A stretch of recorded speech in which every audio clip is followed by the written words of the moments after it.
আপোনাক কি ধৰণে দেখালে আপোনালোকে সন্তুষ্ট হৈ আমাক জনজাতি মৰ্যাদা দিব, এই কথাটো আপোনাৰ পৰা আমি আপোনালোকৰ মাধ্যমৰ যোগেদি মাননীয় মুখ্যমন্ত্ৰী ডাঙৰীয়াক তথা প্ৰধানমন্ত্ৰী ডাঙৰীয়াক আমি সুধিব বিচাৰিছোঁ যে আমাৰ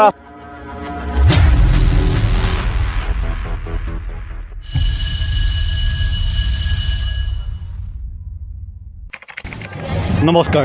ইতিমধ্যে মই উপস্থিত আছোঁ ডিব্ৰুগড় জিলাৰ লেপেটকটা চাহ বাগিচা খেলপথাৰত। আৰু ইয়াতে দেখিবলৈ পাইছোঁ অসম মহিলা মহাসভাৰ অবিভক্ত ডিব্ৰুগড় তিনিচুকীয়া জিলা সমিতি, জিলা মহিলা সমিতি উদ্যোগ তথা যুৱ ছাত্ৰ পৰিষদ ডিব্ৰুগড় জিলা, তিনিচুকীয়া জিলা সমিতি, বৰবৰুৱা, জকাই, বামুণবাৰী, খোৱাং, মৰাণ আঞ্চলিক সমিতি আৰু সমষ্টিগত ৰাজ্যৰ সহযোগত ৰাষ্ট্ৰীয় বীৰ শ্বহীদ বীৰ বিৰছা মুণ্ডাৰ 149তম জন্ম জয়ন্তী উদযাপন কৰিছে। দুদিনীয়া বৰ্ণাঢ্য কাৰ্যসূচী উদযাপন কৰি আছে। আমি তাতে উপস্থিত হৈছোঁ আৰু ইতিমধ্যে আমি বিষয়ববীয়াসকলক লগ পাইছোঁ। তেখেতসকলৰ পৰা কথাখিনি জানিম, আপোনালোকক জনাবলৈ যত্ন কৰিম। একচুৱেলি ইয়াৰ পৰা কি বাৰ্তা দিব বিচাৰিব? অবিভক্ত ডিব্ৰুগড় আৰু তিনিচুকীয়া জিলা সমিতিৰ সহযোগত বৰবৰুৱা, জকাই, মৰাণ, খোৱাং, বামুণবাৰী আঞ্চলিকৰ সহযোগত আমি ৰাষ্ট্ৰীয় শ্বহীদ বীৰ বিৰছা মুণ্ডাৰ আজি জন্ম জয়ন্তী আমি উদযাপন কৰিছোঁ। আৰু এই জন্ম জয়ন্তী সংগত ৰাখি আমি চৰকাৰক দাবী জনাব বিচাৰোঁ। আৰু কাৰণ ভাৰতবৰ্ষত আজি তাৰিখত চৰকাৰে আজি গৌৰৱ দিৱস আজি আয়োজন কৰিছে, কিন্তু আজি বিৰছা মুণ্ডাক আজি গৌৰৱ দিৱস তেওঁ ভাৰতৰ শ্বহীদ সংগ্ৰামী বুলি তেখেতক আজি গৌৰৱ দিৱস পালন কৰিছে। কিন্তু আজি তেখেতৰ আজি বিৰছা মুণ্ডাৰ তেওঁলোকৰ নাতি পুতি আজা পুৰুষা আজি অৰ্থনৈতিকভাৱে, সামাজিকভাৱে, শিক্ষাভাৱে আজি তেওঁলোকে একেবাৰে পিছপৰা হৈ আছে। তো আমি এই অসম মুণ্ডা মহাসভাৰ জৰিয়তে আমি চৰকাৰক আমি দাবী উত্থাপন কৰোঁ যাতে আমাৰ এই জনগোষ্ঠীটোৰ শিক্ষা, অৰ্থনৈতিক ক্ষেত্ৰত চৰকাৰে যাতে গুৰুত্ব দিয়ে। আৰু দ্বিতীয় কথা হ'ল আজি ভাৰতবৰ্ষত মুণ্ডাসকলে আজি ট্ৰাইবেল জনজাতিকৰণ হিচাপে আজি স্বীকৃতি লাভ কৰি আছে, কিন্তু আমাৰ অসমত আজি মুণ্ডাসকলে আজি জনজাতিকৰণৰ ক্ষেত্ৰত আজি চৰকাৰে আমাক বঞ্চিত কৰি ৰাখিছে। যদিহে চৰকাৰে যদি 26 চনৰ আগত যদি আমাৰ মুণ্ডাসকলক বা অন্যান্য আমাৰ ওৰাং মুণ্ডাসকলক বা 36 জনগোষ্ঠীক যদি চৰকাৰে যদি আমাক জনজাতিকৰণ নিদিয়ে, তেতিয়াহ'লে আমি চৰকাৰক পৰৱৰ্তী যিটো 2026 চনৰ যিটো আমি বিধানসভা ইলেকশ্যন আমি চৰকাৰক আমি ব্যৱস্থা গ্ৰহণ কৰিব, যাৱতীয় ব্যৱস্থা গ্ৰহণ কৰিবৰ কাৰণে আমি বাধ্য হ'ম। লগতে আমি আজিৰ এই কাৰ্যনিৰ্বাহক সভাত আমি কেইবাটাও আমি গুৰুত্বপূৰ্ণ আমি আলোচনা কৰিছোঁ। আৰু এই আলোচনাৰ জৰিয়তে যদিহে আমাৰ জনজাতিকৰণ নহয়, তেতিয়াহ'লে আমি ৰাজপথত ওলাই আৰু এই মুণ্ডাসকলে আমি শ্লোগান দি আমাৰ জনজাতিকৰণ দাবী আমি উত্থাপন কৰিবলৈ আমি বাধ্য হ'ম। অসমৰ জনসাধাৰণৰ আদিবাসীৰ ওপৰত যিটো আমি চৰ্চা চলাই আছোঁ, সেই চৰ্চা মতে আমাক যদি চৰকাৰে, আমাৰ এটাই দাবী আছে যে চৰকাৰে আমাক যি হিচাপে ব্যৱস্থা বহন কৰিব লাগে সেই হিচাপে বহন কৰা নাই। গতিকে আমি বিভিন্ন জনগোষ্ঠী আছোঁ ইয়াত। আজি ওৰাং, মুণ্ডা, চাওতাল, বিলখলা, খাৰিয়া যিবিলাক জনগোষ্ঠীয়ে আছোঁ, বসবাস কৰি আছোঁ অসমত, সেইসকল আদিবাসী তথা আৰু মুণ্ডাৰীসকলক, আমাক মুণ্ডাসকলক যিটো দাবী আছে সেই দাবীৰ ওপৰত আমাক জনজাতিকৰণ হ'বই লাগিব। জনজাতিকৰণ যদি নহয়, তেতিয়াহ'লে আমি আজি চৰকাৰৰ ওপৰত মাত মতাৰ এটা অহংকাৰ আছে আৰু অধিকাৰো আছে। সেই কথাক লৈ আমি আজি অসম চৰকাৰক দাবী জনাইছোঁ। ধন্যবাদ।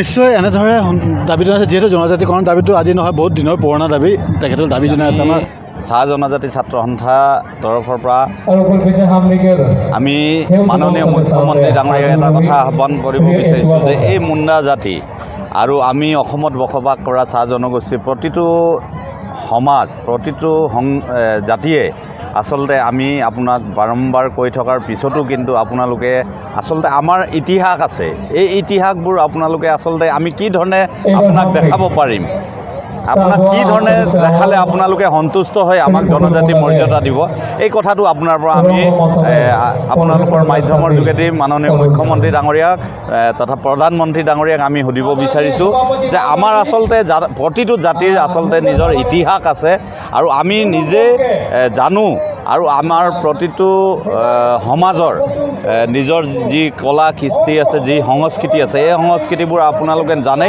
যে জনজাতীয় লোকসকলৰ যিবোৰ কালচাৰ আছে, এই কালচাৰবোৰ আমাৰ ইয়াত বসবাস কৰা, অসমত বসবাস কৰা চাহ জনগোষ্ঠীৰ প্ৰতিটো সমাজৰ সেই কালচাৰসমূহ আছে। আৰু তাৰ পিছতো কিন্তু আপোনালোকে যি ধৰণে জনজাতিৰ মৰ্যাদা আমাক প্ৰদান কৰা নাই, আমি ধিক্কাৰ জনাইছোঁ আপোনালোকক যে আমাক এই আপোনালোকৰ মাধ্যমৰ যোগেদি আমি চৰকাৰক আহ্বান জনাইছোঁ যে অতি সোনকালে চাহ জনগোষ্ঠী তথা ছয় জনগোষ্ঠী আমি জনজাতিৰ মৰ্যাদা পাবৰ কাৰণে আমি দাবী কৰি আহিছোঁ।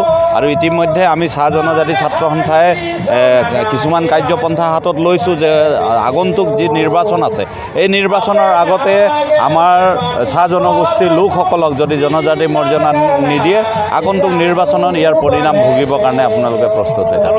এই প্ৰগ্ৰামটা আমি এই খাতিরে রাখল জেলা যে আমিকে মুন্ডা সমাজকে যেগুলা আমিকে নাকি দাবি মূল দাবি আমিকে আহে যে আমিকে জনজাতিকরণ যেহেতু আমি লাগি আসাম আর ভারত দেশকে আমি ভূমিপত্র এই ভূমিপত্র হিসাবে আমিকে যেগুলা আমিকে সংস্কৃতি আমিকে পূজা পাঠ আহে নীতি নিয়ম আমিকে জল জঙ্গল জমিন আমিকে পূজা করিলা আর আমিকে বিভিন্ন আমিকে পূজা আহে, ঝান্ডা পূজা আহে, গরিয়া পূজা আহে, বিভিন্ন ধরনের আমিকে পূজা আহে। এই পূজা সব আমিকে স্বকীয়ত আহে, ডাঙরিয়া পূজা আহে, তো বিভিন্ন আমিকে পূজা আহে।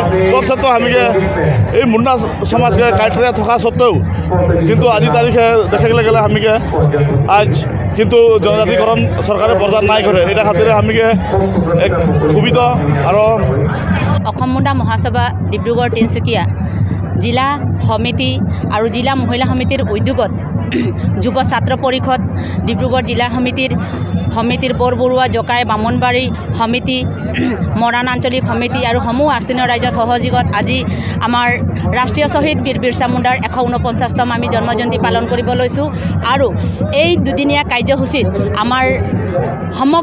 আমাৰ দুটা জিলাৰ সমগ্ৰ বিভিন্ন অঞ্চলৰ পৰা আহিছে আৰু আমাৰ খুব উৎসাহ মালৰে আমি এই জন্মজয়ন্তী আজি পালন কৰিব লৈছোঁ।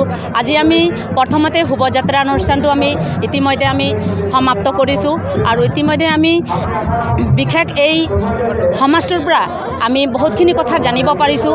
আৰু বিশেষ আমাৰ সঁচাকৈ ক'ব গ'লে আমাৰ অসমত আজি 70 বা 75 বছৰ পাৰ হৈ গ'ল। আমাৰ জনজাতি কাৰণটো আমাৰ চৰকাৰে দিম বুলি কৈয়ে আছিলে, কিন্তু আজিলৈকে কোনো সুফল আমি দেখিব পোৱা নাই। তো আমি ভাবিছোঁ আমাৰ অসম মুণ্ডা সমাজৰ পৰা বা অসম মহিলা সমিতিৰ থ্ৰুদি আমি চৰকাৰক এইটোৱে আহ্বান কৰিছোঁ যাতে আমাৰ এই সমাজটোৰ কাৰণে দীৰ্ঘ জীৱনৰ কাৰণে যাতে আমাৰ সুব্যৱস্থাটো কৰিব লাগে। আৰু যিটো জাতিকৰণৰ প্ৰত্যেকে সমাজৰ 36টা আমি জনগোষ্ঠী আছোঁ, তাৰ ভিতৰত যদি আমাৰ মুণ্ডা সমাজটো একটা বহুত বছৰ ধৰি আজি স্বীকৃতি পোৱা নাই জনজাতিটোৰ কাৰণে, আমি চৰকাৰক এইটো আহ্বান কৰিছোঁ। আমি মুণ্ডা সমাজৰ পৰা এটা চৰকাৰলৈ প্ৰেৰণ কৰিছোঁ যাতে এই সমাজটোৰ কাৰণে আমাক জাতিকৰণটো অতি শীঘ্ৰে দিয়াৰ ব্যৱস্থাটো কৰক, যাতে আমি এই ল'ৰা ছোৱালীৰ ক্ষেত্ৰত কিছুমান আমি মহিলা সমিতিৰ থ্ৰুদি আমি কিছুমান কাম কৰিব পাৰিম। যদি আমাৰ ST টো থাকে, আমাৰ ল'ৰা ছোৱালীবিলাক শিক্ষাৰ ক্ষেত্ৰত বহুত আগ্ৰহ হৈ আছে। আজি শিক্ষা দীক্ষাতে আমাৰ কিছুমান পিছপৰা আমি দেখি পাইছোঁ, কিন্তু আমি কোৱা নাই যে চৰকাৰে একো কোৱা নাই বুলি, কিন্তু আমি দেখিব পাৰিছোঁ কিছুমান কাম কৰিছে। কিন্তু আমি এটাই কথা অনুৰোধ কৰিছোঁ চৰকাৰে, আজি যিটো আমাৰ জাতিকৰণৰ কথা কৈ আছে, যদি সেই জাতিকৰণটো আমাৰ অসম মুণ্ডা সমাজৰ যদি আমি অতি শীঘ্ৰে যদি দিয়াৰ ব্যৱস্থা কৰে, তেতিয়া আমি চৰকাৰক অশেষ ধন্যবাদ জনাম। আৰু ইমানতে মোৰ সমাপ্ত কৰিছোঁ। প্ৰথমতে মই পোহৰ নিউজক ধন্যবাদ জ্ঞাপন কৰিছোঁ, আজি এই অনুষ্ঠানত আহিছে। আৰু অসম মুণ্ডা মহাসভা অবিভক্ত ডিব্ৰুগড় তিনিচুকীয়া জিলা সমিতি, জিলা মহিলা সমিতি তথা অসম যুৱ ছাত্ৰ পৰিষদ ডিব্ৰুগড় তিনিচুকীয়া জিলা সমিতিৰ উদ্যোগত আজি ৰাষ্ট্ৰীয় শ্বহীদ বীৰ বিৰছা মুণ্ডা 149 সংখ্যক জন্মজয়ন্তী পালন কৰিছে। তাতে আৰু মোৰ ক'বলগীয়া কথা সেইটোৱে যে আমি ইমান দিনৰ পৰা STৰ কাৰণে যি মাত মাতিছোঁ, আজি চাবলৈ গ'লে আমাৰ বীৰ বিৰছা মুণ্ডাই এজন ৰাষ্ট্ৰীয় শ্বহীদ হয়। আৰু ৰাষ্ট্ৰীয় শ্বহীদ বীৰ বিৰছা মুণ্ডা যেতিয়া স্বীকৃতি দিছে, কিন্তু আজি আমি অনুভৱ কৰিছোঁ যেতিয়া নেকি আমাৰ বিৰছা মুণ্ডা ভগৱানক আমি ৰাষ্ট্ৰীয় শ্বহীদ হিচাপে যেতিয়া ঘোষণা কৰিছে, কিন্তু আমি চাইছোঁ যে মুণ্ডা সমাজক এতিয়ালৈকে জনজাতিকৰণ দিয়া নাই। সেইটো এটা বহুত দুখ লগা বিষয়, যিহেতু দিব লাগে।